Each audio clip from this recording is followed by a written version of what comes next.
அனைவருக்கும் வணக்கம். இன்றைக்கி நம்ம கொழுக்கட்டை எப்படி செய்கிறது அப்படிங்கிறத பற்றி பார்ப்போம். அதுக்கு ஃபஸ்ட்டு வெல்லத்தை பொடிச்சு வச்சுக்கிறோம். நல்லா தூள் தூளாக வெல்லத்தை ஆக்கி வச்சுக்கிறோம். அப்புறம் தேங்காவை துருவி வச்சுருக்குறோம், அதை எடுத்துக்கிறோம். அடுத்து பொட்டுக்கல்லையை கொஞ்சோண்டு வறுத்துட்டு மிக்சியில் நல்லா பவுடராக அடித்து வச்சுக்கிறோம். இப்போ அடுப்பை பற்ற வச்சு மாவு செய்யணும்ல, அதுக்கு எந்த கப்பால் மாவு எடுத்துக்கிறீங்களோ அதால் 2 கப்பு தண்ணி ஊற்றிங்க. கொஞ்சோண்டு தண்ணி, கொஞ்சோண்டு உப்பு போட்டு தண்ணியை நல்லா கொதிக்க வச்சுக்கணும். கொதிக்க வச்சுக்கிட்டு கொதிக்க வச்சு அந்த மாவில் கொட்டணும். இப்போ பூரணத்துக்கு ஃபஸ்ட்டு ஒரு பேன் வச்சுக்கிறோம். அதில் பொடிச்ச வெல்லத்தை போட்டுக்கிறோம். வெல்லத்தை போட்டதுக்கப்புறம் அதை அப்படியே சிம்மிலே வச்சுக்கிறோம், ஏன்னா கருவி போயிடும் அப்படிங்கிறதுக்காக. துருவின தேங்காவை அதில் போடுறோம்.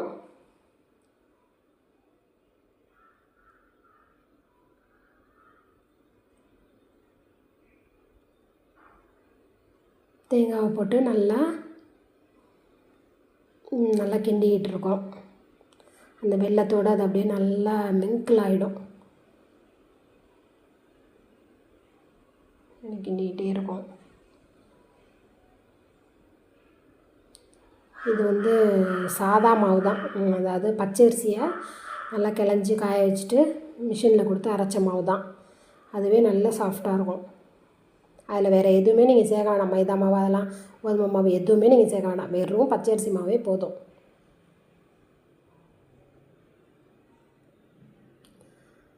அதில் கொஞ்சோண்டு ஏலக்காய் தூள் போட்டுக்கிறோம். இந்த பூரணத்துக்கு பொடிச்ச வெல்லத்தை போடுறோமா, தேங்காவை போடுறோமா, அதில் கொஞ்சோண்டு ஒரு 4 ஏலக்காவை ஹீட் பண்ணி நல்லா வறுத்து எடுத்து பொடியாக்கி அந்த பொடியையும் அதில் சேர்த்துக்கிறோம். ஏன்னா வாசனைக்காக அதில் சேர்த்துக்கிறோம். சேர்த்து நல்லா கிண்டி விட்டுக்கிட்டே இருக்கும். ஒரு 2 மினிட்ஸ்லேயே இந்த பூரணம் ரெடி ஆகிடும். நம்ம இதுக்காக கஷ்டப்படணும் அப்படின்லாம் ஒன்றும் அவசியமே இல்லை. ஒரு 10 நிமிஷத்துலேயே இந்த கொழுக்கட்டை செஞ்சிடலாம். ஆனால் முன்னாடியே பச்சரிசி மாவு அரைச்சி வச்சுருக்கணும். இப்போ என்ன பண்ணணும், 1 கப்பு மாவு எடுத்துக்கிறேன். அதில் 2 கப்பு தண்ணி ஊற்றி கொதிக்க வச்சுருக்கோம்ல, நல்லா கொதித்ததும் தண்ணி எடுத்து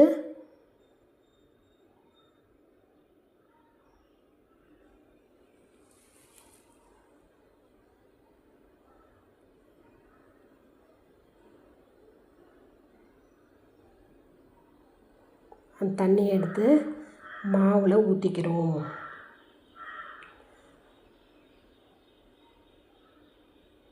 ஊற்றிட்டு ஒரு தட்டு போட்டு மூடி வச்சிடணும். ஒரு 10 நிமிஷத்துக்கு மூடி வச்சிடணும்.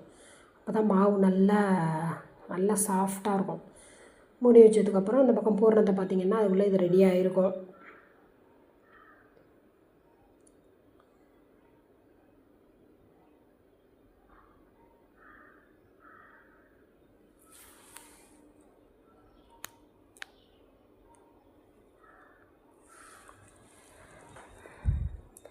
அதுக்குள்ளே அந்த மாவு ஒரு 10 மினிட்ஸ் ஆனதுக்கப்புறம் அந்த மாவை எடுத்து நல்லா அப்படியே கிண்டி விட்டு பார்த்திங்கன்னா நல்லா அப்படியே சூப்பராக சாஃப்டாக மிருதுவாக இருக்கும். அதை அப்படியே ரவுண்டாக பிடிச்சி வச்சுக்க வேண்டியதுதான். ஒரு கிளறி விட்டுக்கிட்டு அதுக்கப்புறமா பிடிச்சி வச்சுக்கலாம். இப்போ இது நல்ல பக்குவத்துக்கு வந்துடுச்சு. ஒரு 10 நிமிஷம் மூடி வச்சா தான் அந்த பக்குவத்துக்கு வரும், இல்லாட்டி ஒரு மாதிரி இருக்கும். இப்போ நல்லா சாஃப்டாகிடுச்சு.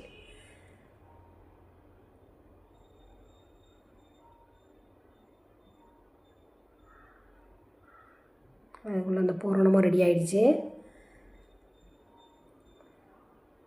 கொஞ்சம் அதாவது அந்த வெல்லம் பொடிச்ச வெல்லம் தானே போடுறோம், அதுவும் தேங்காயும் நல்லா மிங்கிளாகி வரதுக்காக தான் கொஞ்சம் லேட் ஆகுது.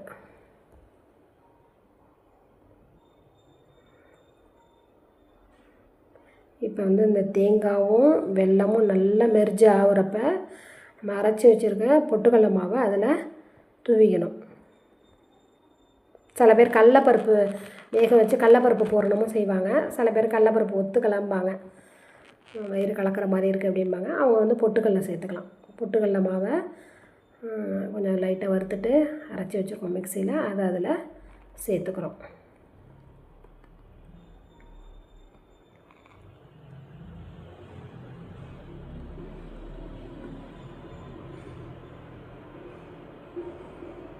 சேர்த்துக்கிட்டு நல்லா கிண்டுறோம். நல்லா செட் ஆகிடும்.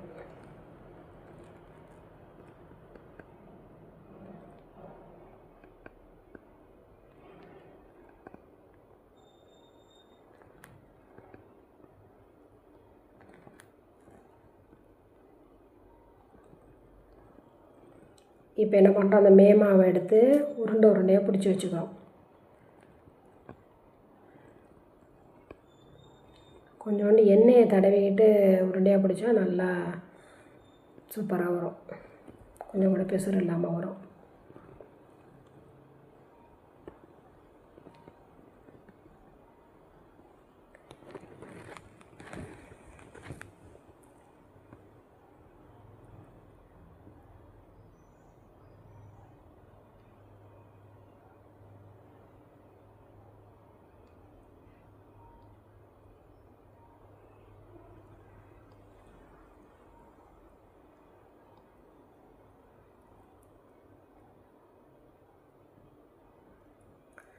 பூரணம் ரெடி ஆகிட்டே இருக்குது.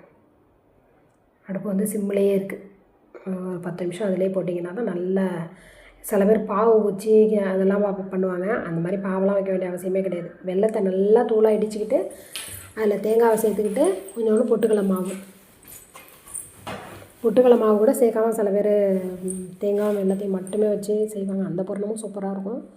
கொஞ்சோண்டு பொட்டுக்கடலை மாவு சேர்த்தும் பூரணம் ரெடி பண்ணலாம். இல்லை கடலப்பருப்பை வேக வச்சு அதை மிக்சியில் போட்டு இடிச்சிட்டு அதை இதோட மிங்கிள் பண்ணி கடலப்பருப்பு பூரணமும் ரெடி பண்ணலாம். சில பேர் எள்ளை கூட இதில் சேர்ப்பாங்க. எப்படி வேணுமோ நம்ம பூரணம் அவங்கவுங்க டேஸ்ட்டுக்கு ஏற்ற மாதிரி பூரணம் ரெடி பண்ணிக்கலாம். இப்போ பூரணம் ரெடி ஆகிடுச்சு. இப்போ வந்து என்ன பண்ணணும், வாழை இலை. அந்த ஏன் வாழை இலை எடுக்கிறோம் அப்படின்னா, அந்த வாழை இலை வந்து உடம்புக்கு அவ்வளோ நல்லது. அந்த வாழை இலையில் இந்த கொழுக்கட்டை வேகும்போது அந்த ஃப்ளேவர் சேர்ந்து இன்னும் நல்லா டேஸ்ட்டாக இருக்கும் நமக்கு. அதனால் வாழை இலையில் கொஞ்சோண்டு மாவு எடுத்து எண்ணெயை தடவி மாவு வச்சு, அதாவது உருண்டையாக உருட்டி அந்த மாவை அப்படியே தட்டி வச்சுட்டு அது உள்ற பூரணத்தை வச்சு மடித்து வைக்க வேண்டியது தான். இதை வேக வச்சுட்டா கொழுக்கட்டை ரெடி.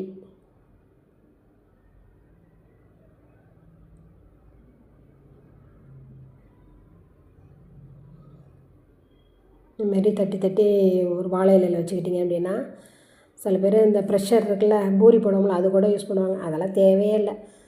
சும்மா 2 மினிட்ஸ்லேயே நம்ம, ஏன்னா மாவு சாஃப்டாக இருக்கிறப்ப அப்படி இப்படி பண்ணுறப்பயே அது வந்து நல்லா இது மாதிரி போயிடும்.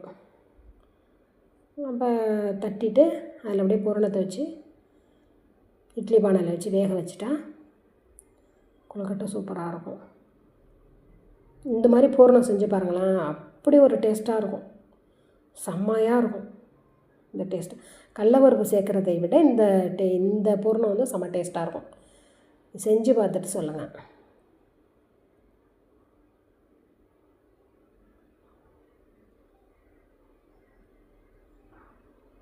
அதுமாரி ஒன்று ஒன்றா தட்டி வச்சுக்கிட்டு அதில் உள்ற பூரணத்தை ஸ்டஃப் பண்ணுறோம்.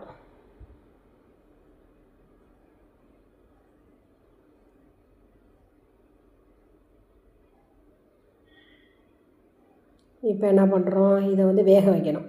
இட்லி பானை எடுத்து அதில் கொஞ்சோண்டு தண்ணி அடியில் வச்சுக்கிட்டு, துணியெல்லாம் போட வேண்டிய அவசியம் இல்லை. அது மேலேயே அப்படியே கொழுக்கட்டையை வச்சு மூடி வச்சுட்டா ஒரு 15 நிமிஷம் அது வேகணும்.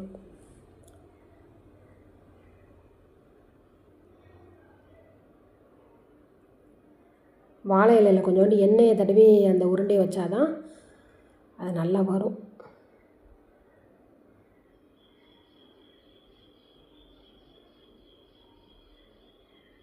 அப்படியே அடையாக தட்டிக்கணும்.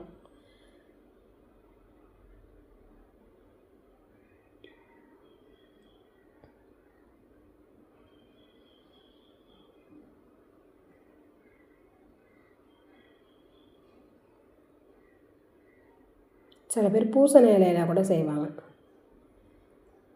வாழை இலை வந்து உடம்புக்கு நல்லது. அதனால பாருங்கள், கொழுக்கட்டை வெந்துடுச்சு. அடுத்தது பார்த்திங்கன்னா ஒரு 10 நிமிஷம் கழிச்சு கொழுக்கட்டை வெந்துடுச்சு. இது எப்படி வெந்துட்டு அப்படின்னு நம்ம தெரிஞ்சுக்கிறோம் அப்படின்னா, அந்த இலையோட கலர் மாறி மாதிரி இருந்தால் கொழுக்கட்டை இல்லாமல் கொஞ்சம் மாறி பாருங்கள்.